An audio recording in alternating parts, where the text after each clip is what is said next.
Many people have been asking me about my first sighting, what happened, what it looked like, and so forth.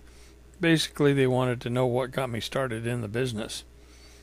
Well, this happened just after the time when my tent got squished and we found the 19-inch footprint about 30 feet away from the tent. We had formed a group together, a group of, well, we couldn't really call them researchers because we'd never done it before. Myself, Alex Hearn, Preston Smith, and I believe there was one or two others. Anyway, we were up there to investigate to see if we could figure out what crushed the tent.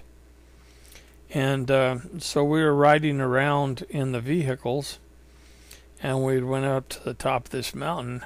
Now we were on a little tiny dirt road, two-wheel rut dirt road that went up to the top of this peak. And we went up there and we looked around, and then we started back. And coming down the road, off to the left, there was a group of rocks. And at the time, I did not know there was a cave there, but when I first spotted the rocks, I was just kind of watching them as I drove down the road, taking a glance at it from time to time. And when I got just about 90 degrees from them, I looked over, and here was this big, humongous human creature standing up out of a hole in those rocks.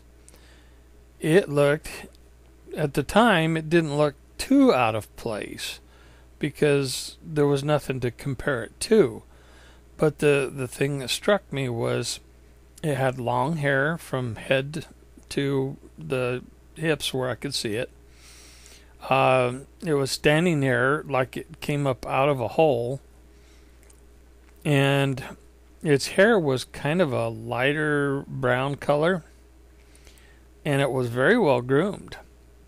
But when it came up and turned and looked at me, and I was in my truck driving down the road, and I was probably doing 15, 20 miles an hour, and I looked and saw it, and it saw me looking at it, and the expression on its face was, "Oh crap, I've been seen."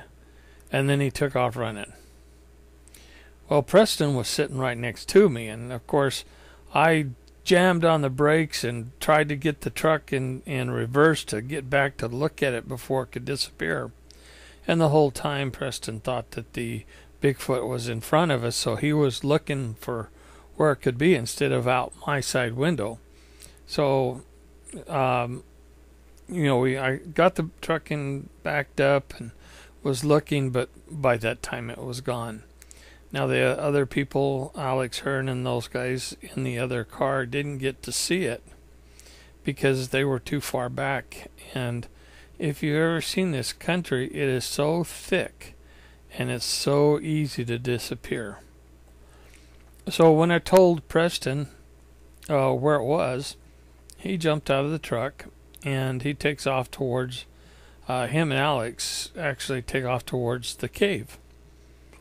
Still didn't know there was a cave there, but they ran over towards, it took them a good minute to work all the way down to the cave, which is only about 50 yards away.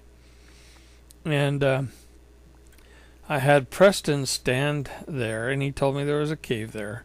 I had him stand there, and I took a look at him, and Preston's head came to just about where the belly would have been on the creature.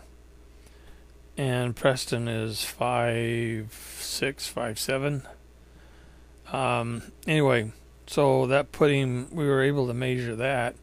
From the road, it looked like the creature's head had been equal with the top of the rock at the front of the cave.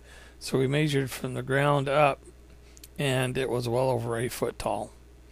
We tracked it a little bit, and it ran just where I thought it had run, and it disappeared into a thicket below. We didn't see anything else, but we went back and looked at the cave. And the cave had two other entrances. So there was a good possibility that there was more than one in that cave, and the one that I saw was playing the decoy. He was trying to decoy us away from that area so that the others in the cave would have a chance to get out the other entrances and go undetected. So let's get into some details as to what I saw. It was very broad-shouldered. It had long hair. And in fact, my thought when I first saw it was of Cousin It on the Addams Family. However, its face was bare, and it did look rather human-like. His hands were tremendous, and I couldn't see anything below the waist because of the bushes and the rocks. But the area he covered to disappear into was a good 30-yard jaunt over fallen trees and debris and stuff like that, and which caused us some great difficulty transversing that stuff. But it was able to do it in just a matter of a few seconds. In the time that it took me to get my car slammed to a stop and put it in reverse and start getting it back to where I could look again. So that's only a few seconds. But it was able to clear that area and disappear into the bushes. Yes, there were prints and stuff inside the cave, but they were all so messed up that it wasn't worth trying to cast them. And I'll admit, we were totally unprepared. We were really novices at that time. I didn't have any powder to cast anything with anyway. All we really had was cameras. And so it's been a real learning experience ever since then. Every trip I go out, I learn something else. So, and I'm still learning.